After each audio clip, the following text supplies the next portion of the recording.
Assalamualaikum warahmatullahi wabarakatuh. Halo semua, apa kabar? Saya Trienda Runtanti.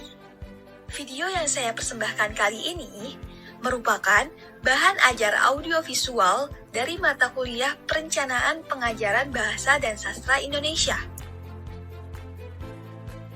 Kali ini kita akan membahas mengenai teks eksplanasi dengan kompetensi dasar yang pertama, yaitu 3.4, menganalisis struktur dan kebahasaan teks eksplanasi.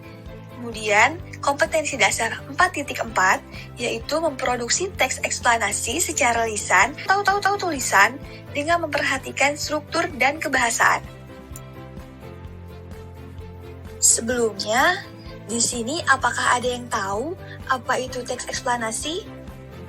Kemudian, apa saja sih strukturnya? Lalu, apa saja kaidah kebahasaan yang digunakan dalam teks eksplanasi?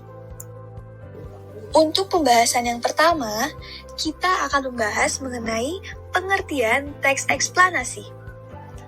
Teks eksplanasi adalah teks yang berisi tentang proses, mengapa, dan bagaimana suatu peristiwa alam, ilmu pengetahuan, sosial, budaya, dan juga yang lainnya itu bisa terjadi.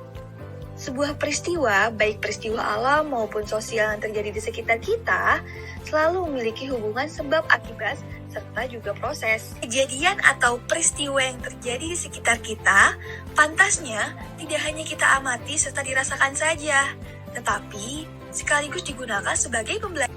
Teks eksplanasi memiliki informasi yang didasarkan pada fakta dan bersifat ilmiah atau keilmuan. Dalam teks eksplanasi, penulis tidak boleh menciptakan kalimat yang menggiring opini pembaca.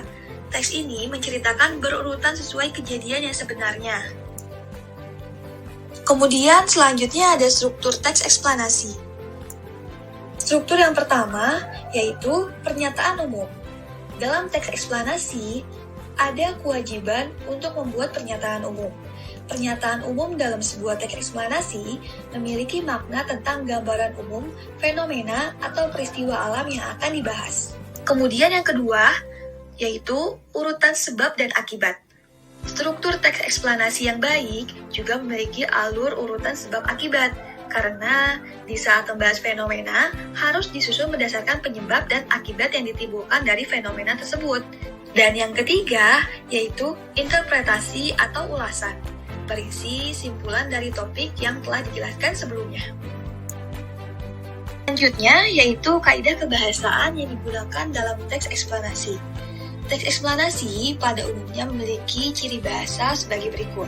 Yang pertama, fokus pada hal umum atau generik, bukan partisipan manusia. Misalnya, gempa bumi, banjir, hujan, dan udara. Kemudian yang kedua, dimungkinkan menggunakan istilah ilmiah. Dan yang ketiga, lebih banyak menggunakan kata kerja material dan relasional atau kata kerja aktif. Dan kaidah yang keempat, menggunakan konjungsi waktu dan kausul, misalnya jika, bila, sehingga, sebelum, pertama, dan kemudian. Dan yang kelima, menggunakan kalimat pasif, dan yang terakhir, eksplanasi ditulis untuk membuat justifikasi bahwa sesuatu yang diterangkan secara kausal itu benar ada. Selanjutnya ada pola pengembangan dalam teks eksplanasi. Untuk mengembangkan paragraf dari teks eksplanasi, harus disesuaikan kebutuhan utama teks tersebut. Kalimat yang disusun secara runtun dan membentuk gagasan yang utuh dan jelas.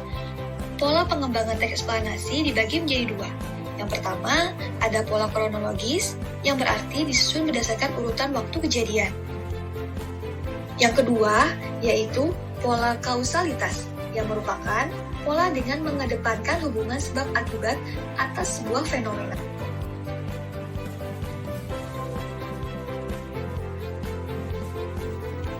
Itulah penjelasan mengenai teks eksplanasi. Semoga materi yang telah disampaikan dapat dengan mudah dipahami dan bermanfaat untuk kalian. Terima kasih karena telah menonton video ini. Kurang lebihnya mohon maaf.